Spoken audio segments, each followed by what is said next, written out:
Jean-Paul est avec nous pour une bonne partie de l'émission, encore une fois aujourd'hui. Jean-Paul, bonjour. Bonjour, M. Gagnon. Il y en a de la nouvelle. Oui, c'est pas ça qui manque. On va en ajouter, nous autres, en plus. Oui, c'est ça. Alors, avant de passer à notre programmation, je réinvite les gens. J'avais été un petit peu trop vite la semaine passée. Conférence à Ottawa, c'est cette semaine. Je pensais que ça s'est passé, mais c'est mercredi. Cette semaine, c'est gratuit. Donc, Ottawa, Gatineau, Hall, c'est au club de golf. Puis bon, ben là, s'il fait beau comme il fait beau là, ça va être bien le fun en plus. Donc, tout le monde est bienvenu. Voilà. Revue des marchés, j'espère. Oui, vous avez une bonne idée, vous, là, m'en parler chez nous. Je pense que une tente, tu sais, avec des speakers. Ça. Ouais, ben, quand il fait beau, c'est le fun. C'est quand il se pogne un orage, c'est moins drôle. Oui, c'est moins drôle. Ah, je vais les en parler. Ils vont bien. Je veux dire que ça vient de vous. Ils vont vous aimer. Ah, ben... Donc, revue des marchés américains. Et aujourd'hui, on va parler de Valeant. On parlait de nouvelles tantôt, là, et Allergan. Une lutte à finir. Hein. Il y a toute une saga entre ces deux entreprises-là. Et notre ami Ackman, hein, qui est de la trempe de Akin, ils sont un paquet d'activistes. C'est joli, hein? C'est des troubles-fêtes, là, des riders en anglais. Là, ils appellent ça en français des investisseurs activistes. Alors, c'est cute. Ouais. Et donc, ça brasse un peu. Alors, on va voir ça là, en deuxième segment d'émission. On va commencer par, évidemment, savoir d'où on vient et savoir où on s'en va. Alors, la semaine passée, indice manufacturier, là, il y a eu du sport. Hein? Puis là, dites-moi si c'est le bon chiffre, parce qu'ils en ont tellement donné qu'on ne sait plus trop. Là. Ouais. Je pense que le final, c'est 55,4. On attendait 55,5, donc une légère baisse. Mais c'est pas là la vraie nouvelle. J'ai sur mon graphique suivant, comme toujours, on montre ce que ça va de l'air. Bon, un peu market, c'est rien passé, évidemment. C'est à 10 heures que ça sort. Mais vous vous en souvenez, hein? Ils ont parti... Moi, je pensais qu'il y avait juste une erreur. Ils en ont eu deux. Oui. De 53,2, ça a fait planter le marché grâce à ici, là. 53,2, là, méchante descente. Là, ils ont révisé à 56. Ben là, évidemment, le marché était tout heureux de ça. Méchante remontée. Et finalement, ils ont dit non, c'est 55,4. Alors, l'officiel, ouais. C'est 56,4. C'est 56,4? Non, c'est le PMI, ça. OK. Non, je me suis trompé de ligne. Ça va replanter, là. Qui est marché? 55,4. Ça va replanter. 55,4. En tout cas, regarde, plus mêlé que ça, c'est assez dur à battre. Hein? Puis, on s'entend que c'est du monde qui sont supposés être démêlés, ça. Fait que, en tout cas, ça l'a fait un méchant coup au marché. Finalement, on s'est replacé, puis on a fini la journée à peu près au niveau qu'on avait ouvert. Mais, comme quoi, quand les marchés sont nerveux, puis on est dans un monde de trading, là, à la seconde, au gré des résultats. Alors, mercredi 4 juin, une autre journée aussi importante, c'est le Beige Book qui précède, évidemment, le meeting de la Fed. On sait, pour rappeler aux gens, le Beige Book, c'est une espèce de livre que tout le monde y va un petit peu de ses prévisions économiques. Là, les 12 sous-présidents de la Fed envoient ça à Janet, je l'ai dit Bernanke, mais c'est Janet maintenant. Non, c'est Janet Ryan. Ça, je ne sais pas s'ils vont changer le livre de couleur pour Janet, mais ça rose. Mais, dans le fond, elle recueille l'opinion de toutes ses collègues. Et évidemment, bien, elle est la dernière à prendre la décision. Donc, qu'est-ce qui est sorti de ce Beige Book-là? Expansion économique en relation avec le marché de l'emploi. Consommation et production manufacturière en expansion dans les 12 districts. Hein, parce qu'ils sont 12, là, donc bonne nouvelle en soi. Ça va un peu avec l'ISM qu'on parlait tantôt. Augmentation des prêts et de la demande des prêts par les banques. Donc, il y aurait là, du côté, là, évidemment, immobilier, là, augmentation des prêts et de la demande. Croissance modérée pour les 7 districts et modeste pour les 5 autres, du point de vue là, économique. Dépenses non reliées à l'automobile en augmentation modérée dans tout le pays. Donc, si on exclut l'automobile, apparemment que ça serait en augmentation dans tout le pays. Jusqu'à-là, ce n'est pas des mauvaises nouvelles. Là. Au contraire. On entend là, c'est de très bonnes nouvelles. L'amélioration des conditions météorologiques, en ça, on en a-tu parlé, là, profite au commerce. Donc, finalement, là, il semblerait qu'on va vivre le contre-coup là, de notre hiver un petit peu particulier qu'on a eu. Forte demande de véhicules neufs pour la moitié des districts, puis stable pour les autres. Jusque-là, juste des bonnes nouvelles. Hein? C'est un peu inquiétant. Là. Amélioration du transport dans plusieurs districts. Activité résidentielle mixte avec des inventaires de propriétés à vente faibles, surtout dans la région de Boston, New York et Kansas. Donc, c'est quand même pas une mauvaise nouvelle non plus parce que tu ne veux pas avoir des inventaires trop élevés non plus. Et prix des maisons continue d'augmenter à travers le pays pendant que le marché de condos de location demeure stable.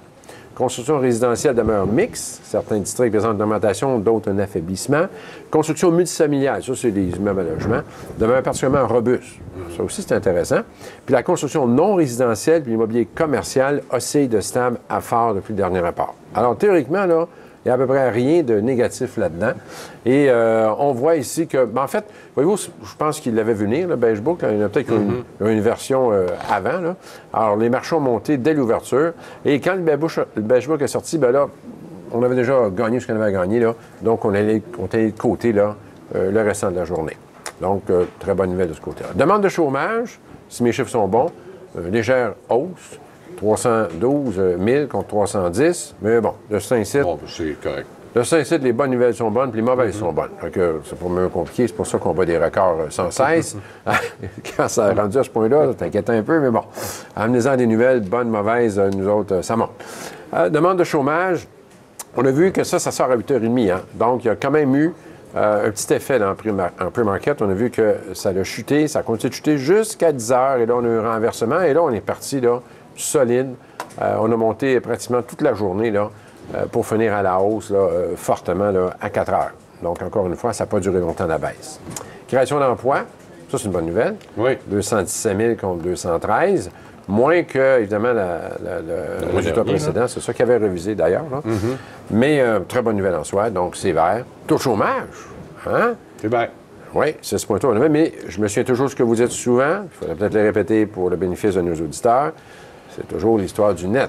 Oui, bien, moi, c'est ça.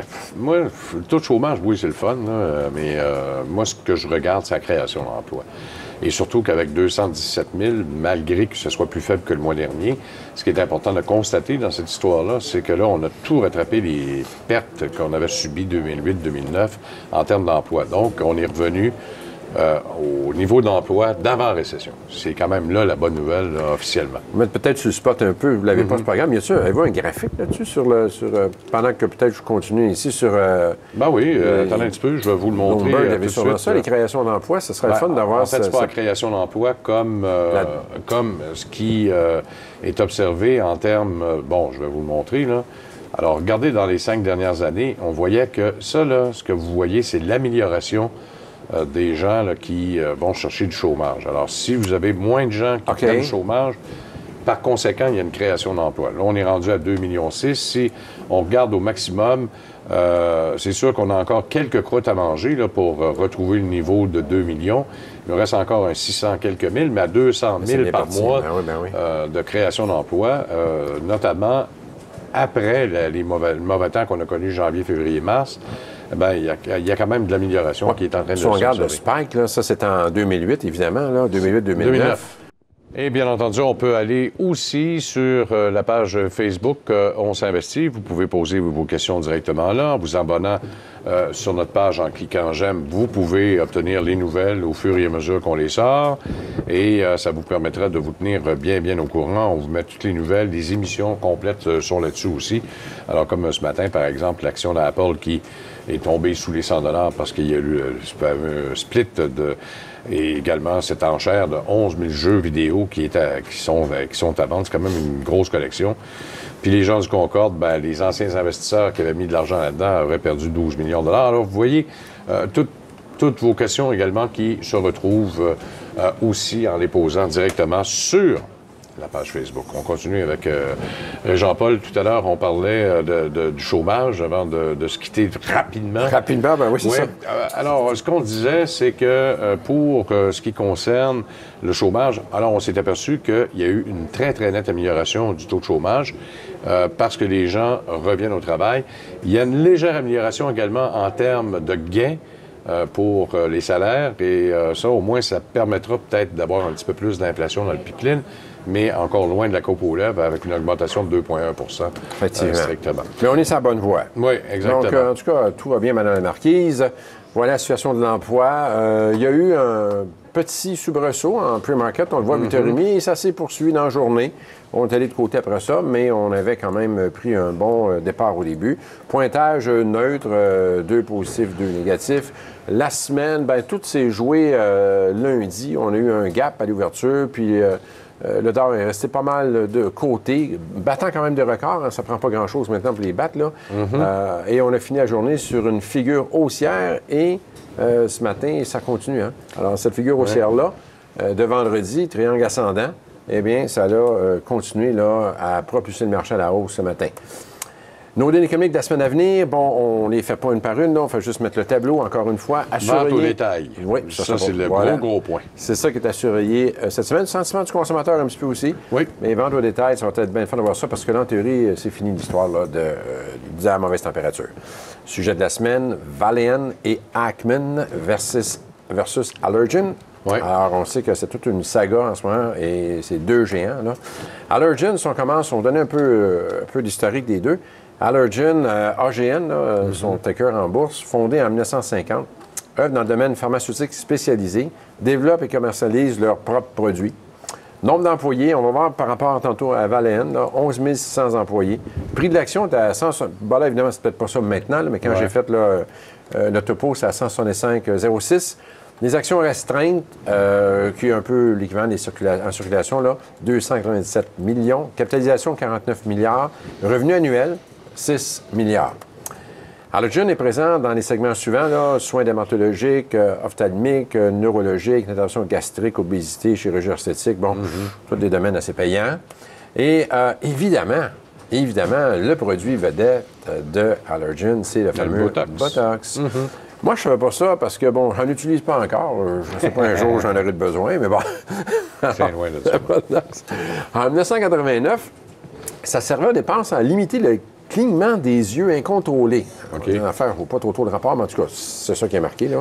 Mais quand tu y penses, peut-être que oui. Là, je ne sais pas du nom de l'acteur, mais quand l'œil bouge tout le temps, c'est fatigant.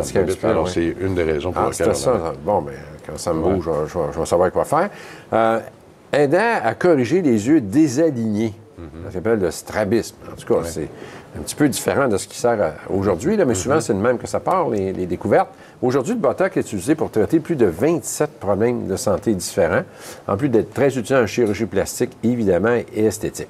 D'ailleurs, Botox représente, les revenus qu'on a vus tantôt, là, 6 milliards, là, Botox, à lui seul, représente 80 des revenus. Alors, tu sais, les produits vedettes, là, c'est sûr que les pharmaceutiques courent après ça. Donc, évidemment, il ne faut pas te perdre ça non plus un bon matin. C'est une question de brevet aussi là-dedans. Alors, Valeant, qui, faut le dire, il faut être fier de ça, c'est une entreprise qui est canadienne-québécoise de Laval. Je pense même que vous avez déjà eu ou sûrement reçu des gens. Non, pas encore. C'est parce que BioVail, c'est une ancienne de l'Ouest, parce qu'on avait, pas BioVail, mais Valeant, on avait acheté BioVail, c'est l'ancien BioVail, dans le fond. Okay. Puis on a déménagé le siège social à Laval, mais en réalité, là, c'est d'origine plus américaine que d'autres choses. Ah, OK. Et là, peut-être qu'on essaiera d'inviter Ackman, qui est actionnaire majoritaire. Pershing Square. Ah oui, c'est la fin d'avoir sur le plateau. Ouais. Alors, c'était fondé en 83, une entreprise canadienne-québécoise. Bien, là, vous allez donner un petit peu d'historique tantôt. Spécialisée dans le domaine pharmaceutique, Valeant produit et commercialise plus de 900 produits mondialement. C'est pas petit quand même, hein? Nombre d'employés, 17 200. On avait 11 000 pour Allergen. Hein? C'est quand même assez respectable. 127 prix de l'action, 335 millions d'actions restreintes. Capitalisation, 42 milliards. Puis les revenus, pratiquement la même chose que Allergen, 6,5 milliards de revenus. Au fil des ans, c'est là que, puis vous en avez souvent parlé à l'émission, c'est là que c'est impressionnant, c'est qu'au fil des ans, Valeant effectue plus de 15 fusions et acquisitions de diverses entreprises, dont les suivantes. Là, en 2010, Hamilton Skin Care, PharmaSuisse en 2011. En octobre 2011, ils ont acheté 73 de Afexa. En décembre 2011, c'est un petit mois, hein, ils ont acheté Orthodermatol, Dermic, Innova puis Gannehill. Tout ça dans le même mois. Février 2002, Prio Biotica, qui est quand même très bien connu. 2012, Pellinova Biotech. Après ça, Visudyne. Et en 2012, Médicis, Pharmaceutical. 2013, Nature.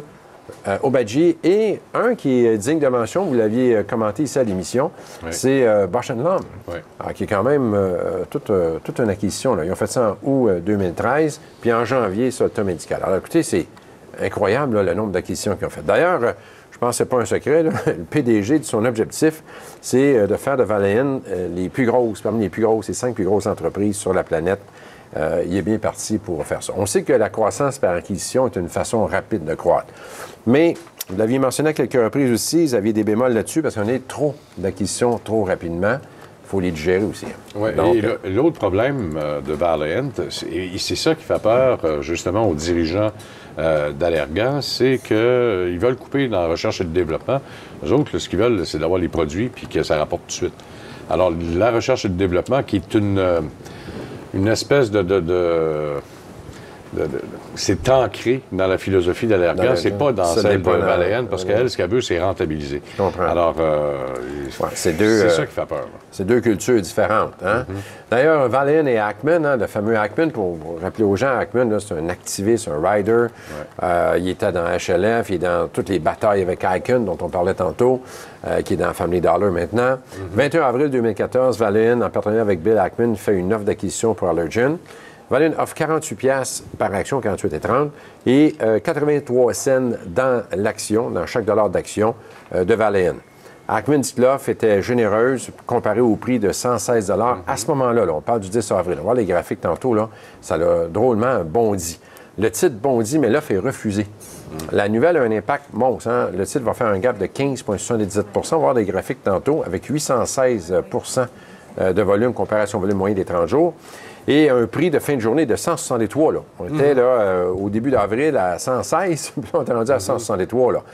Allergan refuse l'offre. Il prépare sa défense contre cette invasion barbare, qu'ils disent. Allergan fait appel à des firmes spécialisées pour se défendre contre Bill Ackman. Goldman Sachs, Merrill Lynch, Latman, qui sont des gros joueurs, là, vont monter aux barricades pour Allergan.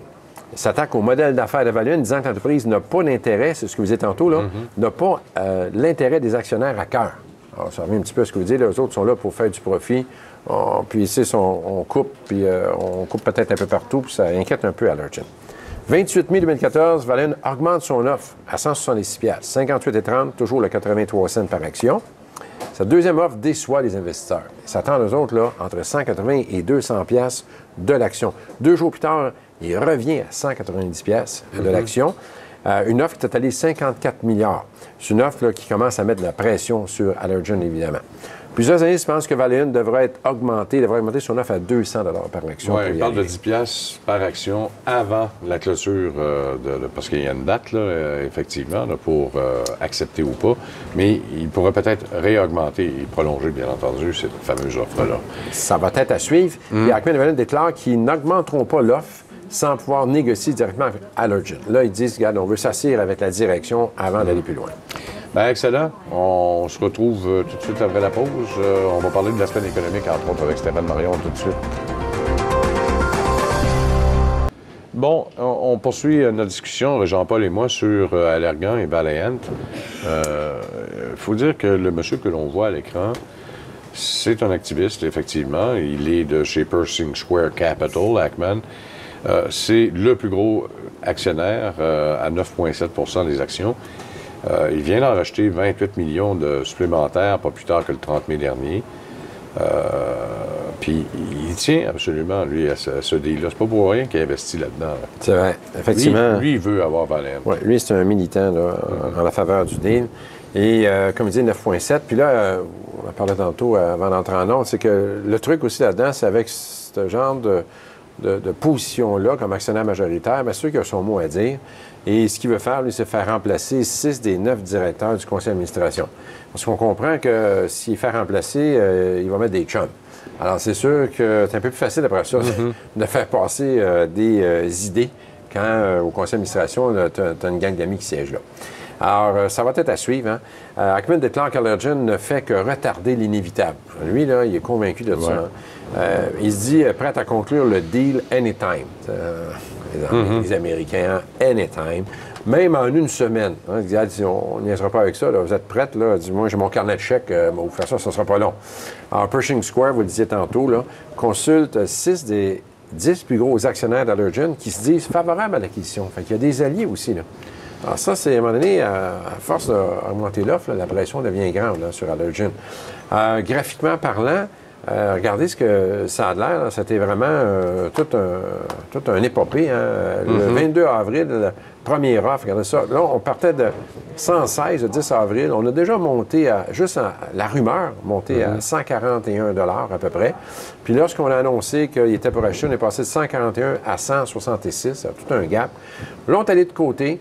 Et deuxième offre qui est annoncée le 28 mai. Puis 2 jours plus tard, ils ont augmenté l'offre le 30 mai. Alors, on voit très bien les mouvements, là. À chaque fois, là, qu'il y a une offre qui est annoncée, il y a des mouvements. Alors, il ne faut pas oublier qu'Allergen est une proie, là, dans le monde là, de la bourse. On va avoir le prédateur, chose assez rare. Il y en a de plus en plus depuis quelques années, mais chose assez rare, le prédateur a aussi monté. Mais on voit que si on regarde les proportions, il n'a pas monté dans la même proportion que la proie. Puis, habituellement, ça baisse. Oui, bien, c'est ça. Habituellement, ça baisse. Vous avez raison. C'est bien comment que le deal se fait. Il y a du cash là-dedans. Une partie de leurs actions, ils n'ont peut-être pas osé d'en émettre d'autres. Donc, c'est ça qui peut peut-être jouer en faveur là, de VRX. Mais on a eu une descente aussi assez importante. Alors, souvent, ces deals-là, moi, quand on travaille dessus, on le fait en option. Ça prend du temps, des fois, avant que ça se produise. On veut contrôler notre risque, les options du contrôle de risque. Puis, dans un contexte où les deux montent, comme c'est le cas, si vous êtes long et short, parce que c'est ce qu'ils font les hedge funds, ils se mettent short sur le prédateur, long sur la proie, en action. Quand les deux montent, bien là, tu as un effet de nivellement qui se fait. Mais en option, ce qui arrive, c'est que tu as des puts, des calls. Oui. Ça monte, tes calls font de l'argent. Ton put en perd parce qu'il monte, mais le put, lui, on sait qu'il y a une limite à la perte. Quand il atteint 100 de la prime, ça arrête là. Donc, bien, des fois, le call lui continue de monter, puis on se sent encore plus payant. Alors, voilà pour le fameux Valean et Allergen. Je pense qu'on passe aux questions. Moi, peut-être juste conforter aussi. On va à pause avant, 30 secondes, juste le temps de parler des analystes qui suivent le titre de Valeant. Tout le monde est à 1 ou à peu près, là, 20 sur 23. On s'entend que c'est comme... Pour les deux, Allergen puis Valeant. Non, pas strictement pour Valeant. Pour Valeant. Puis Allergan, on va aller le voir tout de suite. J'ai le temps. 10 secondes pour vous dire que non, là, c'est mitigé. Il y en a même qui ont abaissé. Crédit Suisse a même abaissé. Puis il y en a un autre qui a dit bye-bye. Oh. On répond à vos questions tout de suite après la pause. Il y en a qui ont fait beaucoup de recherches pour nous poser des questions. Et Jean-Paul, je pense qu'aujourd'hui, on a été gâtés, entre autres de la part de Jean-Rémy, qui nous dit qu'il projette d'introduire un nouveau portefeuille basé sur le rendement de dividendes bientôt. Son horizon de placement est de 5 ans pour le nouveau portefeuille. J'ai tenté de sélectionner des titres avec une bonne valeur qui devrait être là d'ici les 5 prochaines années. Il nous parle de Capital Power, CPX, dividende de 4,8 DH Corp à 4,1 il y a quand même pas mal de banques dans son histoire aussi. Great West, Sun Life, donc dans les financières. Une banque, la banque TD, BCE, que tout le monde connaît, et Parkland Fuel, qui est un peu le PKI, là, qui ressemble un petit peu à Capital Power. Moi, je ne sais pas, là, analyser les titres strictement sur le dividende, là, ça peut être un peu pernicieux. J'ai trouvé quand même 2 iShares là, qui pourraient peut-être compléter. Il y a CDZ, qui est l'aristocrate du S&P TSX. Alors, pour entrer dans la composition de CDZ, il faut absolument que l'entreprise non seulement maintienne son dividende, mais l'augmente de façon régulière. Alors là, il va rentrer dans cette catégorie-là. Ou encore du haut rendement, c'est XDV. C'est un autre iShare, donc sur les actions à dividendes. Ça peut être une façon de faire des choses aussi de ce côté-là, pour être capable... Là, puis tu n'as pas besoin de te casser la tête de te créer un portefeuille avec ça. À moins que Jean-Rémy, si je comprends bien son histoire, veuille faire un petit peu d'investissement actif aussi. Ouais. Mais ce sont quand même 5 bons titres qu'il nous a donnés. Là. 5 bons titres. En fait, on ne les fera pas un par un, là, mais je vous dirais qu'il y en a 4 qui sont divisants positifs sur les 5. CPX, DH, TD et BCE. Je parle de positif là, en termes d'analyse technique. C'est des titres qui sont haussiers, des titres qui ont des positions qui peuvent être prises. Il y a Great West. Là, je mets un bémol sur Great West. Je vais l'amener à l'écran d'ailleurs. Great West se porte un petit peu moins bien que les autres. Ici, on voit là que il a connu des ratés et puis depuis l'année, c'est en baisse. Évidemment, TD, BCE, c'est des bons titres. Puis PKI, c'est plutôt neutre là, comme analyse là-dessus. Alors, dans l'ensemble, c'est très bon. J'aime bien vos choix là, de ETF dividendes. Pour le commun des mortels, des fois, c'est un peu plus facile qu'essayer de choisir le bon cheval. On les avait couverts, d'ailleurs, il n'y a pas tellement longtemps. Puis on a vu que c'est des titres ces ETF-là, les deux, se portent très bien. Là. C'est en croissance. Là. C'est peut-être, comme vous êtes à moi, des fois, on a un plaisir à se bâtir un portefeuille. Il ne faut pas y enlever ce plaisir-là. Là. Mais si ce n'est pas le cas, l'ETF, avez-vous les taux de dividendes de ces je vais aller vous chercher, mais CDZ a donné quand même un retour de 95 XDV, lui, a fait 70,5 dans les 5 dernières années. Alors, en 5 ans, c'est quand même très bien, sauf que XDV ne donne pas de dividendes ou encore de coupons. C'est des aides, je vais aller vous le chercher tout de suite, le rendement de ça. DVD, c'est 3,3. Pour CDZ? Oui. Distribue 3,3? Oui. Ah, c'est quand même... Vraiment de 3,3 quand même intéressant. Plus le gain de capital, là, ça a donné quand même 90 en 5 ans. Là. Ça, c'est une affaire qu'il ne faut pas oublier. Il ne faut jamais que le dividende soit offseté là, par une perte en bourse, là, une décroissance du titre, parce que là, on ne fait pas une bonne affaire. Mais 4 de ces titres sont très bien. Donc, en plus de payer des dividendes, c'est des titres qui sont en croissance. Puis XDV donne 8 cents par action, c'est 3,8 aussi. Alors, puis il y a quand même... Mais la croissance était plus faible un peu, là. Ouais, et plus récent, si je ne me trompe pas, aussi... ça a donné 81 ben, en fait, il date quand même avant 2009, là. Oui, non, un bout, 2006, vous avez raison. Et l'autre, c'était Z... C'est CDZ. Ah, CDZ. Alors, ça, c'est l'aristocrate du TSX.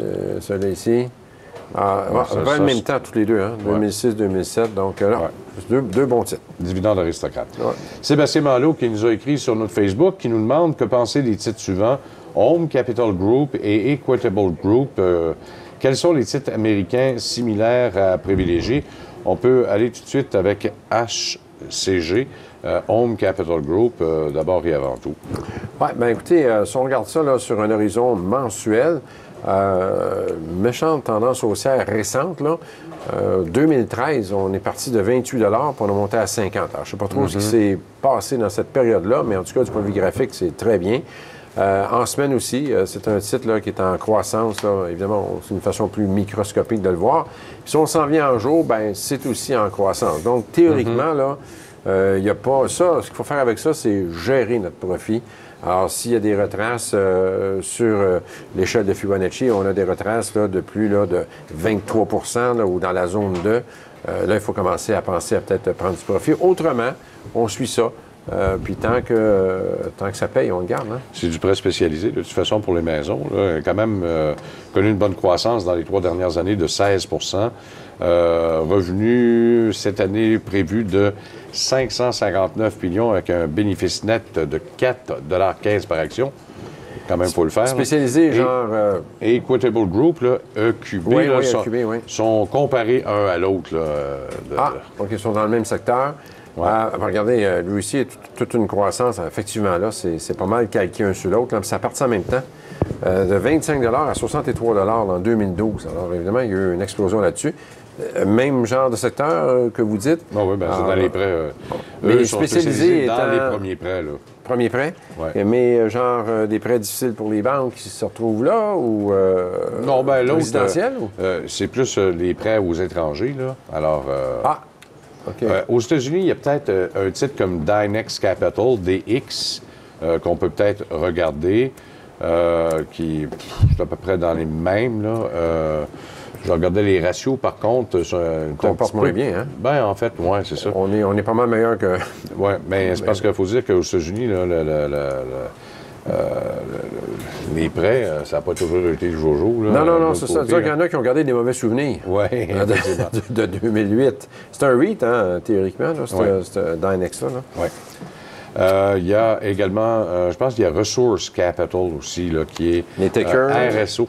RSO, oui. Je veux juste aller voir, là, être certain de mon coup. Oui, ça non plus, c'est... en tout cas, par rapport à nos pendants canadiens qu'on a vus tantôt, là, tu sais, ça sous-performe, là. C'est pas... ils ne sont jamais remis, les autres, là, de la crise de 2008. Hein? Oui. Mais lui, c'est plus dans le commercial, quand même, là, Resource Capital. Là. Alors ça, c'est dans l'immobilier commercial aux États-Unis, dans lequel ils vont prêter ou faire de l'investissement, mais ça n'a pas toujours été très, très drôle. Effectivement, le titre... non, c'est pas... Il nous a fait un U, d'ailleurs, au cours du mois de mai. Il est flat hein, depuis 2010. À 5,86 depuis 2010. Donc, vive le Canada là-dessus. Et voilà. Prochaine région qui veut notre avis sur Tech Resources. Il a acheté 900 actions à 58,50. Il se pose vraiment des questions sur quoi faire avec Tech Resources. TCK-B au Canada, qui est rendu à 23,58. Oui, graphiquement parlant, malheureusement, pas vraiment de bonnes nouvelles pour le moment. On l'a analysé plusieurs fois ici. On l'a donné baissier depuis plusieurs fois. Il y est toujours en ce moment dans une phase baissière. Et je ne parle pas juste là, parce que ça se voit, là, mais même actuellement, la configuration qu'il fait actuellement, ça annonce encore de la baisse. On s'en vient en semaine, on voit le même résultat, mais en plus gros plan. Et on s'en vient en jour, regardez, on le voit très bien, là, une chute encore assez récente. Là, donc, du côté technique, c'est pas un achat, là, loin de là. Puis son problème tech, c'est que c'est bien sûr dans les métaux de base. Puis quand vous voyez la chute du cuivre, que vous voyez la chute de tous les autres métaux, parce que la demande mondiale n'est pas là, c'est sûr et certain que ça a affecté directement le titre de Teck Resources. Alors, l'avis, il va falloir attendre peut-être aussi que ça reprenne de ce côté-là, parce que si on fait le cuivre, par exemple, je peux peut-être aller vous le chercher, là. Ça n'a pas été toujours très bon, là. On est rendu à 6 668 $ la tonne. Et vous voyez, c'est exactement le même graphique. Ben oui, c'est ça. C'est exactement le même graphique que Teck Resources. Alors, tant et aussi longtemps que vous n'aurez pas une hausse des matières premières, le titre de Teck Resources risque des cotés. Est-ce qu'ils sont très pondérés sur le cuivre? Teck, c'est une des grosses... un des gros genres là-dedans. C'est dommage pour l'auditeur parce qu'il a payé 58,50 $. C'est quasiment un sommet, là, malheureusement. Là, le titre allait à 64 $, là, donc c'est sûr que toujours un petit peu plate.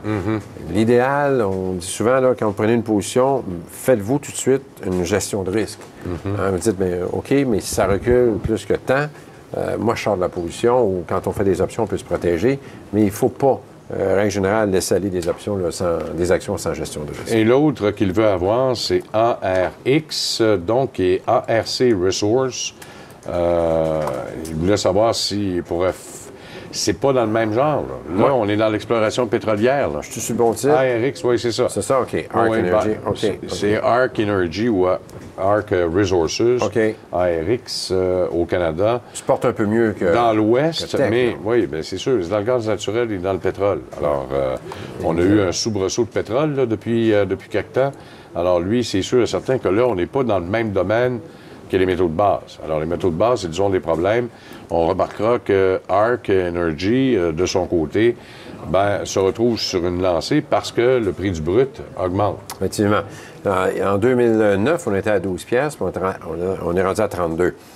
Souvent, ça peut être une autre chose aussi à faire. Là, il semble le regarder là, mais bien des fois, au moment où il aurait pris Teck, des fois, on peut se hedger là, en prenant un autre titre comme celui-là qui n'est pas tout à fait dans le même secteur. Donc, à moins d'être bien malchanceux, là, il y a un secteur, des fois, qui va se porter mieux que l'autre, puis ça va compenser pour celui qui performe moins. Bon, Angelo, qui veut encore notre avis sur Orbit. Je pense qu'il l'a payé 50 cents, lui, à l'époque. On est rendu à 35. C'est sûr et certain qu'on se pose beaucoup de questions sur Orbit.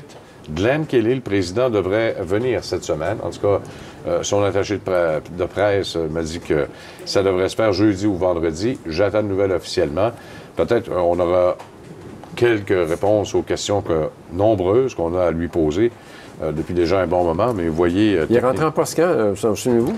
M. Kelly, il est rentré, lui, l'année dernière... en fait, officiellement comme président depuis le mois de février cette année. Okay. Mais déjà au mois de mai 2013, il était membre du bureau de direction. Okay. Bon, il y a eu une légère remontée. Écoutez, c'est dur à analyser, c'est un penny stock, on le sait. Orbit, malheureusement, là, a eu sa part de problèmes dans les dernières années. Là, il y a une petite remontée, toute récente, d'à peine une semaine ou deux, mais de là à dire que c'est un achat, si on regarde sur une longue période de temps, si on regarde en mois, on a déjà atteint 6 $ en 2011 et depuis ce temps-là, c'est la descente aux enfers. Là, on est allé aussi bas que 20 sous à peu près. Alors, moi, je pense que je serais pas acheteur tout de suite. Il faudrait vraiment qu'il y ait des signes, autant fondamentaux que techniques. Mais là, au moins, il y a le signal qui est peut-être un peu plus positif, c'est que le gouvernement fédéral lui a accordé une subvention. Ressources Québec s'est investi dans l'entreprise également. A acheté, c'est un des gros actionnaires, Ressources Québec, il détient quand même 14 % des parts, en a racheté récemment. Puis vous avez AGF, il y en a plusieurs. Alors, c'est sûr certain que c'est la livraison des produits là, qui... pour être capable d'avoir une usine qui se tient debout, ça prenait le financement. Ce qu'ils ont obtenu, ils ont au moins certifié ça. C'est peut-être ces annonces-là, si c'est récent, c'est peut-être des annonces qui ont créé là, le mouvement à la hausse. Ça a amené quand même un certain mouvement. Très rapidement, RY, Banque Royale. Ouais, bon, écoutez, les banques canadiennes. Notre ami Jean-Claude de Varenne l'a acheté à 51, c'était à 75. Quoi dire des banques canadiennes autres que ça monte, ça monte, ça monte, sauf évidemment en 2008-2009, comme tout le monde, là. Mais depuis ce temps-là, écoutez, on le sait, on a un bon système bancaire, on a des bonnes banques. Alors, gérer le profit. Gérer le profit. Quand servir de base, vous n'êtes pas obligé de rester là-dedans. Prenez du profit, revenez un peu plus tard. Il n'y a jamais de mal à faire de l'argent. Non, c'est vrai. C'est vrai. Je ne sais pas sa participation complète, là, mais il fait quand même 24$ avec. Oui. Ce sera peut-être le temps d'en faire. Ouais. Merci beaucoup à vous tous. Merci à vous également. Et on vous retrouve demain. Au revoir.